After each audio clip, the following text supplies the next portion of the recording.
Hey everyone, thanks for joining me again on my YouTube channel. This is Workshop Quick Takes. Today we're back on the 2015 Honda Pilot with one of my favorite jobs ever, door check strap. So that means we got to get inside the door. This door is not yet completely worn out. We can open it and there's sort of a stop here and then there's sort of a stop out here.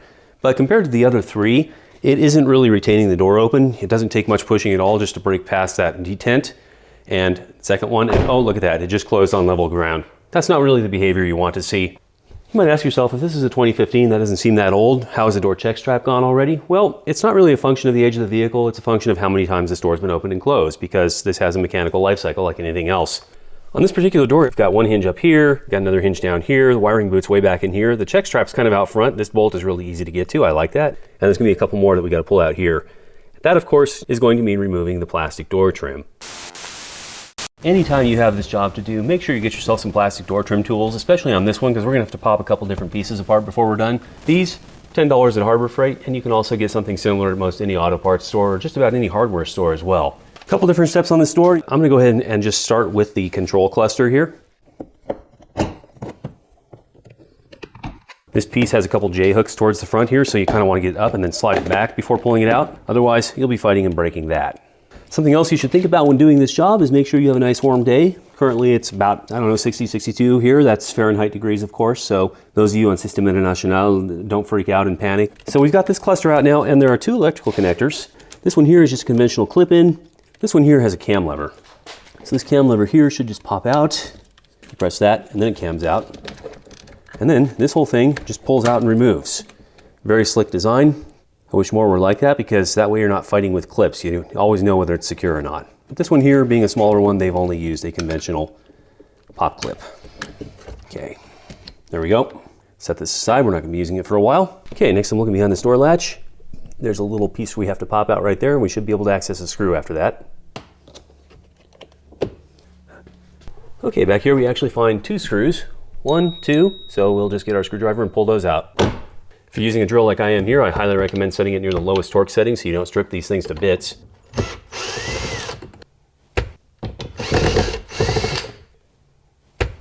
Okay, looking up in here, we've got another screw right there that we need to remove, and that should be it. Now I should be able to start unsnapping the door, but there are a couple things to watch out for.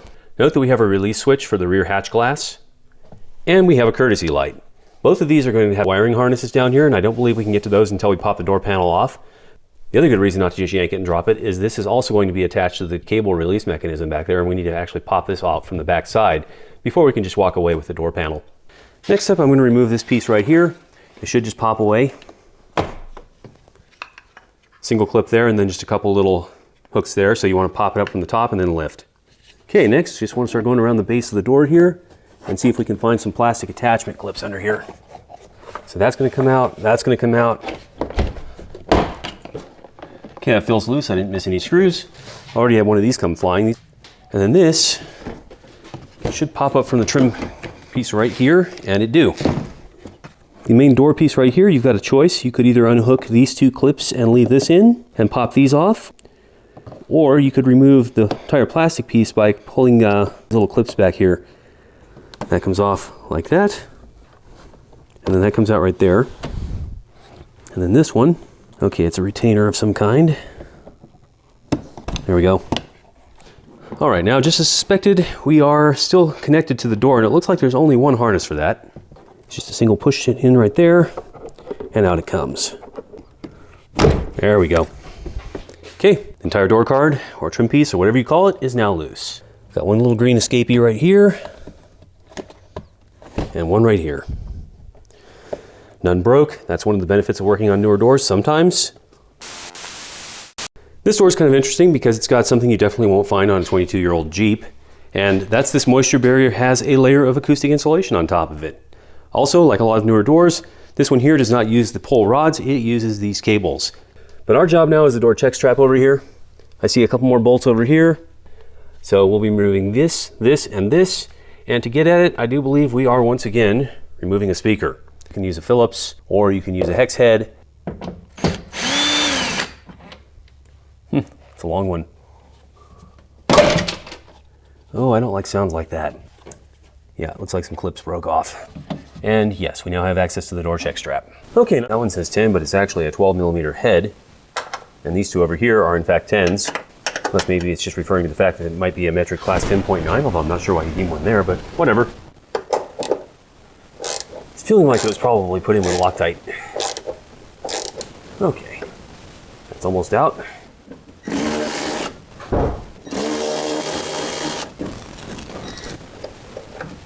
Yep, sure enough. Last time I did one of these videos, someone suggested that it's easier to get this in and out with a fish line, so why not? This one here actually has quite a bit of clearance. That's the nice thing about working in a larger car door. But yeah, that's not something you can usually do by hand. This here's our replacement. 72380 TG7A02 is our part number. This is not actually for the Pilot. Maybe this is for the Ridgeline, the Odyssey, the newer Passport, who knows.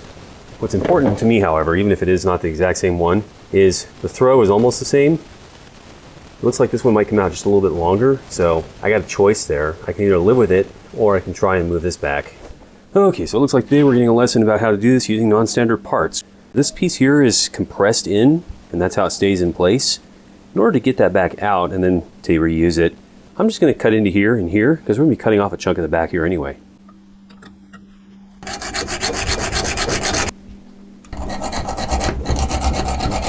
Okay, a couple good little cuts in there. So, I'm thinking we just move this all the way up to here, and it'll be just about right. Yeah, that's basically what we need, is for our stop to be up in here.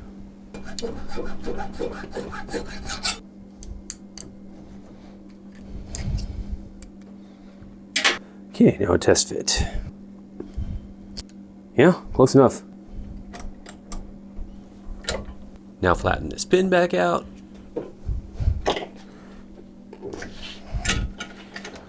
Okay. Which also means we need to re-drill our hole.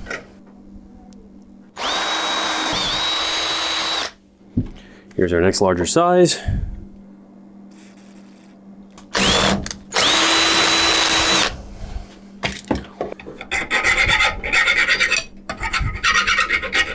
Last step, if we want to reuse the dowel pin, which I do, just get in there, in between the vise, start bearing down on it until we get the result we want.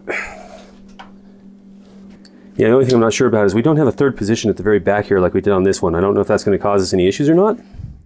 We could actually make one if we wanted to. I think it's the plastic and not the metal that's thick back there.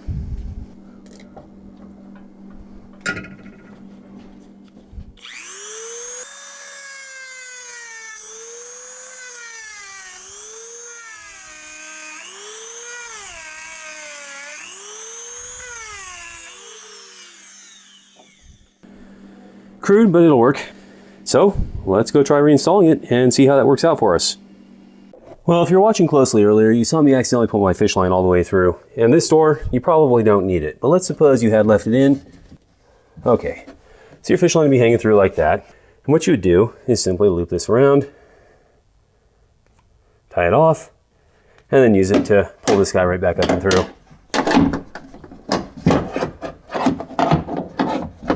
This one needs to be this way, obviously, because that's the only way it can go in. And now we just put our bolts back in. And I think there's still more than enough Loctite to hold that back down in. I'm not worried about it backing out, but you could add more if it makes you feel good. And then these two screws over here.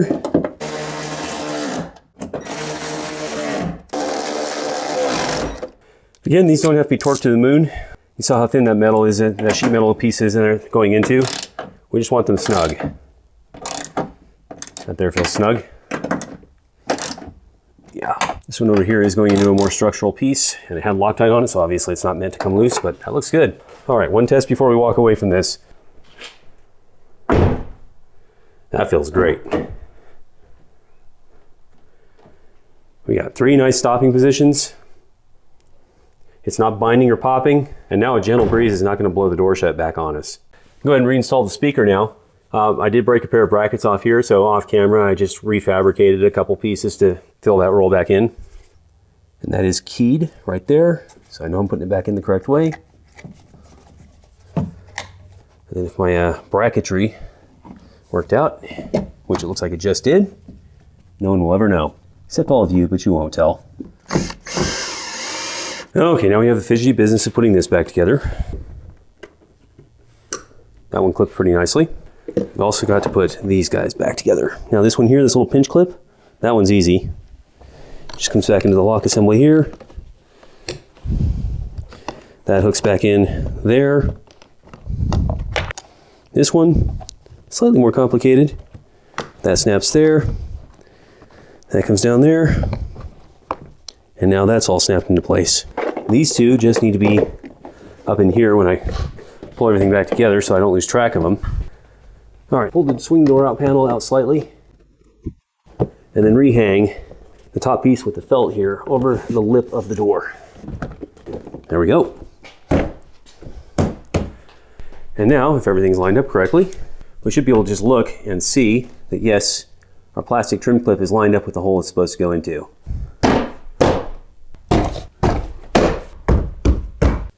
Next up should be our 3 screws. We have a little trim piece that goes back in here. Mirror piece, which comes down and routes through here, hooks down in there on a couple holes, and then done. And finally, this one just snaps in the same way it snapped out. I heard the click. And this one, remember, has the cam, so we want to make sure that this cam is open. And as we slide it back in, we should get purchase for the cam, and then the cam will click and lock it. And now everything should be working fine. Always a good sign. And then remember that this has this little underhook here that goes in like this first, and then from the back, works perfectly. So that's one way you can work around a parts shortage or just use an alternate component if it's easier to get. Second door, same problem, check strap getting worn out, same solution. This is the front, so it should remove almost exactly the same way as the previous one. I don't even know why, but here they all are. It should be no big surprise that the front passenger door procedure is a mirror image of the driver's side. Slide back slightly. Same 3 screws, snap rivets in all the same places, and while the power accessory switch cluster is functionally simpler over here, it removes the same way.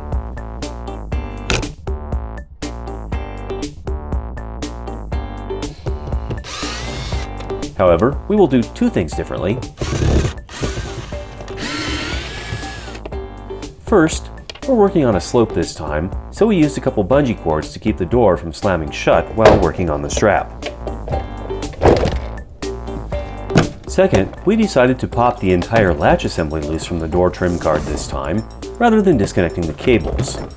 But as always, use plastic trim tools at this step, or it may end in tears. Those were just pinched down onto here, so I just used the tool and popped those off.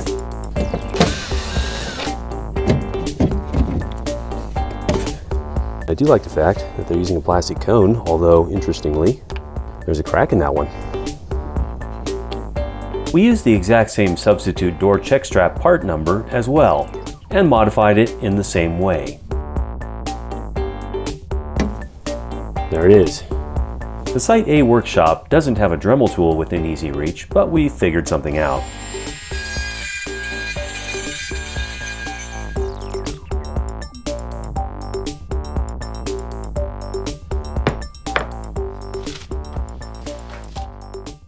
There we are. Thankfully, Honda uses a standard screw size across their line, so even though this came from a different vehicle, the bolt and threading are the same. Finger tight those for now. Then the one in the threshold here did have blue Loctite on it originally, so we'll put a little bit more fresh Loctite on there to go back in. Yeah, I can feel the old Loctite and the new Loctite binding up with each other, so I don't think this is going to come loose.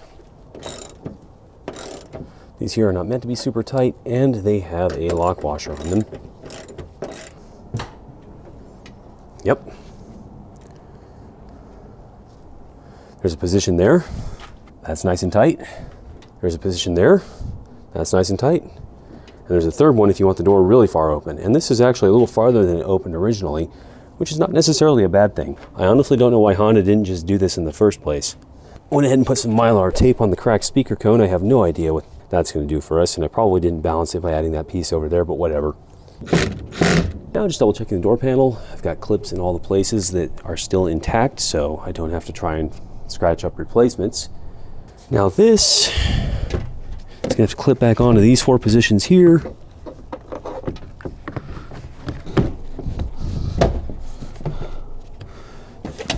This light needs to rotate back in right here. And the little slide clip needs to go back in. This plug needs to be accessible through this hole. There we go. Retainer clips are lining up on their holes.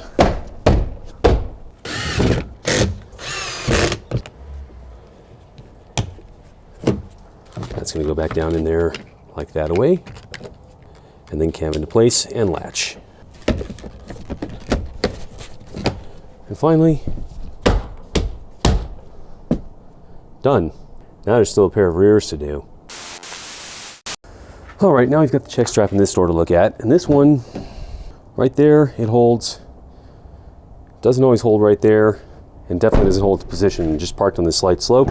Now it's my son's booster there, and this upsets him a bit. He's been overheard lecturing the door to stay open. Why won't you stay open, door? The fact that it doesn't listen to him is a bit of irony that is lost on him, but not me.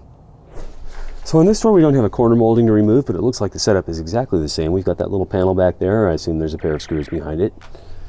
We've got that screw back up in there. We've got this to remove.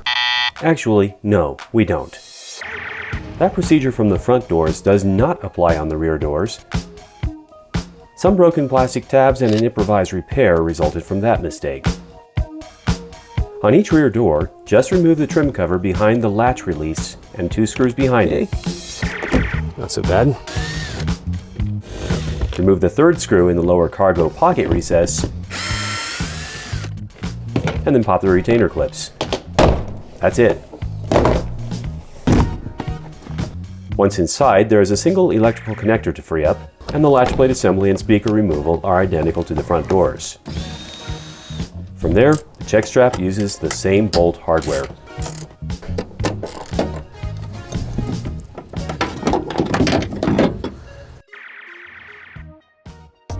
For the rear doors, we tried ordering Honda part number 72380-SNE-A01. We think this cross-references to the front door of a mid-2000 Civic, and the curvature was sort of wrong, but it was still close enough for both of our Pilot's rear doors and doesn't appear to interfere with the window. Why Honda even makes and stocks so many variations of a check strap is kind of a mystery here. About 2 weeks after we did this door, it started making horrible popping noises, and it turned out the bolts in the door frame had started to loosen despite using lock washers. The solution was to remove them again and apply blue Loctite, even though the originals didn't have it. In retrospect, we should have just done that on all 4 doors for added security, but so far the fronts have not required it.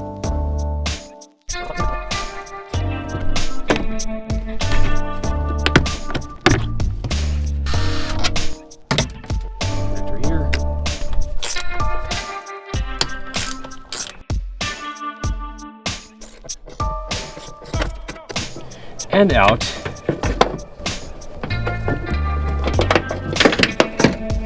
With a very worn door check strap.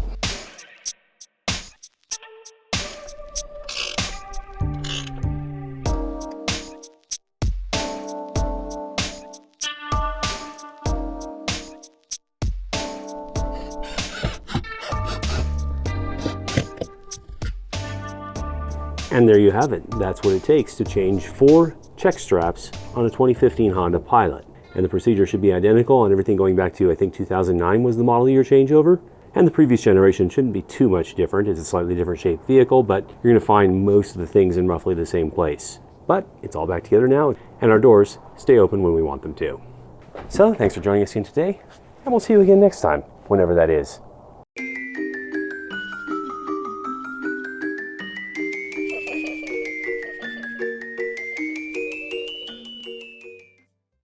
Has anyone seen my phone?